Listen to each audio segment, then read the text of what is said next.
আদালত, যেখানে ন্যায় বিচার হবে, সুশাসন হবে। কিন্তু ভাগ্যের কি নির্মম পরিহাস, ওখান থেকে মিথ্যা সাক্ষী দিয়ে মনমতো রায় দিয়ে দেয়া হয়। এগুলোর পরিবর্তন হওয়ার দরকার আছে না নাই? প্রিয় ভাইয়েরা, আদালত, আল আদল, ইংরেজিতে বলে জাস্টিস, ন্যায় বিচার, সুবিচার, সুশাসন, জাস্টিস, আল আদল, সব জায়গায় এই জাস্টিস থাকা দরকার। Justice should be prevailed in the society. The mission of all prophet was to uphold the justice. সব নবীর মিশন ছিল এই জাস্টিসকে, আদালকে, সুশাসন আর সুবিচারকে নিশ্চিত করা। পড়েন সুবহানাল্লাহ। And the core message of every divine scripture was to uphold justice. পৃথিবীর সব আসমানি কিতাবের মূল শিক্ষা ছিল এই জাস্টিসকে সমাজে এনশিওর করা, সুবিচার, সুশাসনকে এনশিওর করা। তাহলে প্রিয় ভাইরা, আমরা বুঝতে পারলাম আল আদল শব্দের মানে হচ্ছে ইনসাফ বা সুবিচার বা ন্যায় বিচার। এটা হচ্ছে একটা general meaning, very general meaning.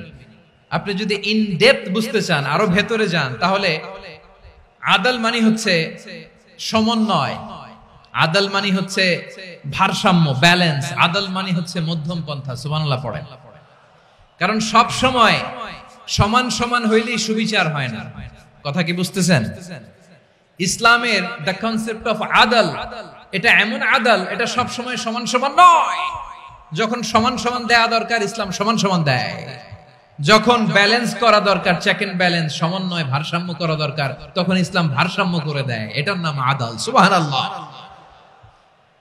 সহজ করে আপনাদেরকে বুঝাই। যেমন ধরুন, একটা পরিবারের 3 জন সদস্য, স্বামী, স্ত্রী আর সন্তান। তাদের সকালবেলার ব্রেকফাস্টে, স্বামীর সকালের নাস্তায় স্বামীর 3টা রুটি লাগে, স্ত্রীর 2টা লাগে, আর সন্তানের 1টা রুটি লাগে। এখন আমি যদি সমান সমান করে আদল করতে চাই, সবাইকে যদি 3টা করে রুটি দেই, তাহলে স্বামী বেচারার জন্য ঠিক আছে? কি বলেন? কথা কি বুঝতেছেন না কষ্ট হয়ে যাচ্ছে? যদি সমান সমানের নিয়মে আগাই, তাহলে 3টা করে যদি রুটি দেই, স্বামীর জন্য ওকে, কিন্তু স্ত্রীর জন্য 1টা বেশি হয়ে যায়। আর সন্তানের জন্য কয়টা বেশি হয়? আচ্ছা, এই তো বুঝতেছেন, মাশাআল্লাহ। আচ্ছা, 2টা করে যদি সবাই রে দেই সমান সমান নীতিতে, তাহলে স্ত্রীর জন্য, স্ত্রী বেচারির জন্য ঠিক আছে, কিন্তু স্বামীর কয়টা কম পড়ে? আর সন্তানের বেশি হয়ে যায় কয়টা? আচ্ছা, সমান সমান নীতিতে সবাইকে যদি সকালের নাস্তার জন্য 1টা করে রুটি দেই, সন্তানের জন্য ঠিক আছে, কিন্তু স্ত্রী বেচারির কম পড়ে কয়টা? স্বামীর কম পড়ে কয়টা? 2টা। কথা কি বুঝতেছেন? আর আমি যদি স্বামীকে দেই 3টা, স্ত্রীকে দেই 2টা, আর সন্তানকে দেই 1টা, তাহলে কারো অপচয় হবে না। যার যতটুকু দরকার ঠিক ততটুকুই কাজে লাগবে। চিল্লায় বলেন ঠিক কি না?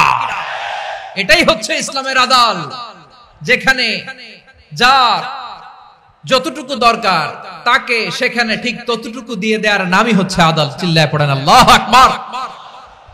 রব্বুল আলামিন বলেন, ইউসিকুমুল্লাহু ফি আওলাদিকুম লিযযাকারি মিসলু হাযযিল উনসায়াইন। আল্লাহ তোমাদেরকে ওসিয়ত করেন, তোমাদেরকে আদেশ দেন, উত্তরাধিকার সম্পদ যখন বন্টন হবে, ছেলেরা যতটুকু পাবে, মেয়ে পাবে তার অর্ধেক। সুবহানাল্লাহ বলেন।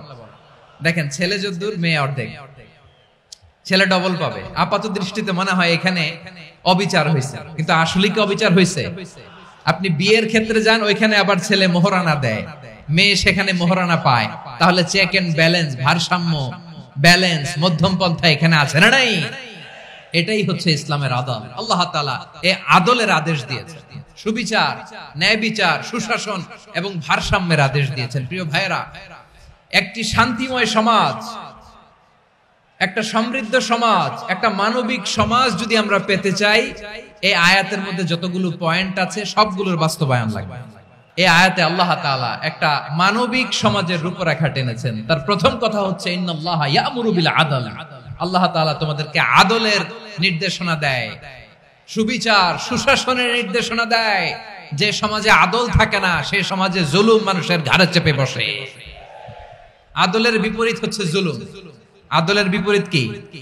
জুলুম বা জাওর, অত্যাচার, অবিচার, বৈষম্য। এই যে বৈষম্য বিরোধী ছাত্র আন্দোলন কমন পড়ছে? এই যে একজন সমন্বয়ক তো দেখা করলো আমার সাথে, জুলুম মানে হচ্ছে বৈষম্য, বৈষম্যের স্থান ইসলামে নাই, অবিচারের স্থান ইসলামে নাই, জুলুমের স্থান ইসলামে নাই।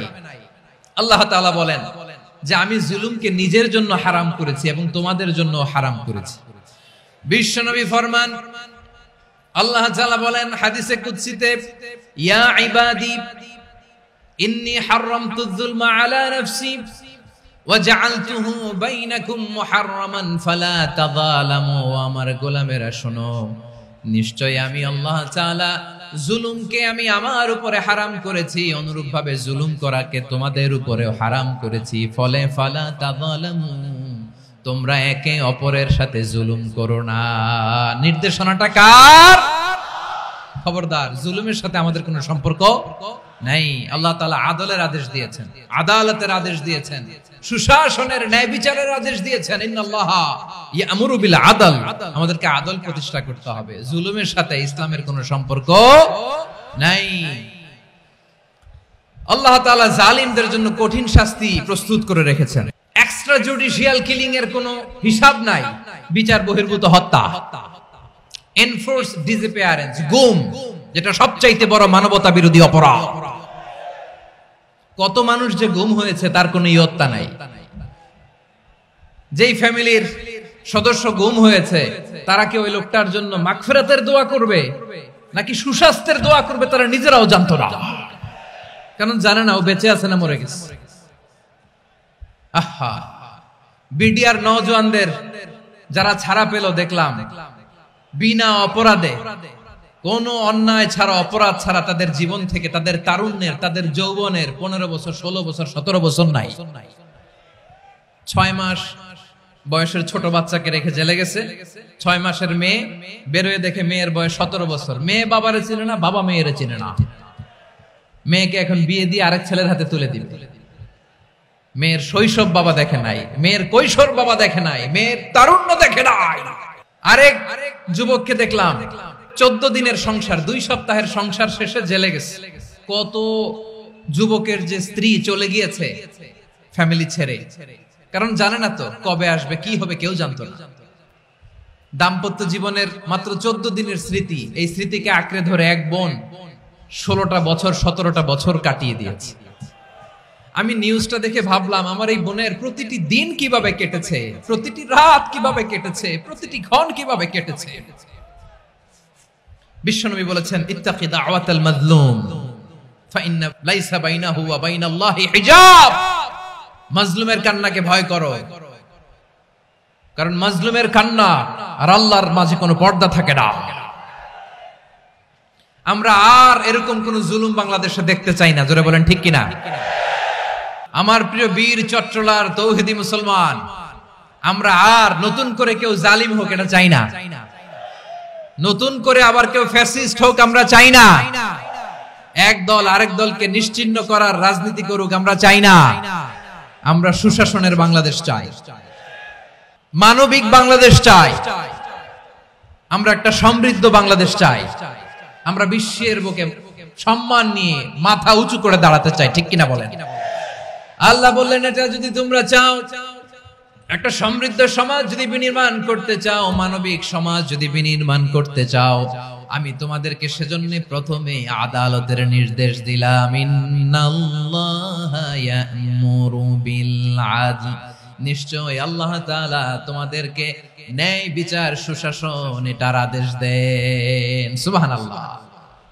আদাল, ন্যায় বিচারের আদেশ আল্লাহ তাআলা কোরআনের বিভিন্ন আয়াতে দিয়েছেন। আল্লাহ তাআলা বলছেন, ইন্নাল্লাহা ইয়া'মুরুকুম আন তুআদ্দুল আমানাতি ইলা আহলিহা ওয়া ইযা হাকামতুম বাইনান নাসি আন তাহকুমু বিল আদল ইন্নাল্লাহা নি'ম্মা ইয়া'iদুকুম বিহি ইন্নাল্লাহা কানা সামিআন বাসীরা। আল্লাহ তাআলা বললেন, আল্লাহ আদেশ দিচ্ছেন, যে ব্যক্তি আমানতের হকদার তার হাতে তোমরা আমানত পৌঁছে দাও। আর যখন তোমরা বিচার কার্য করবে, বিচার ফায়সালা করবে, আদালতের সাথে করো। সুবহানাল্লাহ বলেন। ওয়া ইযা হাকামতুম বাইনান নাসি আন তাহকুমু বিল আদল, আদালতের সাথে করবা। আল্লাহ তাআলা বলেন যারা জাজ হবে, বিচারক হবে, তাদের যদি বাদী বিবাদীর কারোর সাথে শত্রুতা থাকে, কারোর সাথে যদি কোনো ধরনের রেষারেষি থাকে, আল্লাহ বলেন বিচার কার্য করতে যে ওই শত্রুতা রেষারেষির কারণে আদালতের বাইরে যে অবিচার করে বিচার করো না। ওয়ালা ইয়াজরিমান্নাকুম শানাআনু কওমিন আলা আল্লা তা'দিলু ই'দিলু হুয়া আকরাবু লিত্তাকওয়া ওয়াত্তাকুল্লাহা ইন্নাল্লাহা খাবীরুম বিমা তা'মালুন। খবরদার কোন জাতির প্রতি, কোন গোষ্ঠীর প্রতি, কোন গোত্রের প্রতি আক্রোশ যেন তোমাদেরকে ন্যায় বিচার থেকে দূরে সরিয়ে না দেয়, বরং আমি আল্লাহর আদেশ হলো ই'দিলু, তোমরা আদল করো, ন্যায় বিচার করো, সুবিচার করো, সুশাসন প্রতিষ্ঠা করো। হুয়া আকরাবু লিত্তাকওয়া, এটাই তাকওয়ার সবচেয়ে কাছাকাছি। সুবহানাল্লাহ বলেন। কোরআনের বিভিন্ন আয়াতে আল্লাহ তাআলা স্পেসিফিকলি ধরে ধরে বিচার করার সময় আমরা যেন আদল করি সেটা বলেছেন। কোরআনের কোন কোন জায়গায় আল্লাহ তাআলা এই আল আদল শব্দটা ব্যবহার করেছেন। আবার একই জিনিস ইনসাফ, সুবিচার, সুশাসন, ন্যায় বিচার, ন্যায় পরায়ণতা বুঝাতে আল্লাহ তাআলা কখনো কখনো আল কিসত শব্দটা ব্যবহার করেছেন। আল্লাহ তাআলা বলেন ওয়া ইন হাকামতা ফাহকুম বাইনাহুম বিল কিসতি ইন্নাল্লাহা ইউহিব্বুল মুকসিতিন। যখন তুমি বিচার করবে, বিশ্ব নবীকে উদ্দেশ্য করে অ্যাড্রেস করে বললেন, নবী হে, ইহুদিরা কোনো বিষয়ে মীমাংসার জন্য যদি আপনার দরবারে আসে, যদি বিচার করতে হয়, খবরদার অবিচার করবেন না। ফয়সালা যেটা করবেন কিসতের সাথে করবেন, ন্যায় পরায়ণতার সাথে করবেন, কারণ ইন্নাল্লাহা ইউহিব্বুল মুকসিতিন, নিশ্চয় আল্লাহ রাব্বুল ইজ্জাত ন্যায় পরায়ণশীলদেরকে বড্ড ভালোবাসেন। সুবহানাল্লাহ বলেন। ন্যায় পরায়ণ লোকদেরকে আল্লাহ তাআলা বড্ড ভালোবাসেন। অন্য আয়াতে আল্লাহ তাআলা বলছেন وَنَضَعُ الْمَوَازِينَ الْقِسْطَ لِيَوْمِ الْقِيَامَةِ فَلَا تُظْلَمُ نَفْسٌ شَيْئًا। আমি কিয়ামতের দিন ন্যায় পরায়ণতার মানদণ্ড স্থাপন করব, যেটাকে আমরা মিজানের পাল্লা বলি।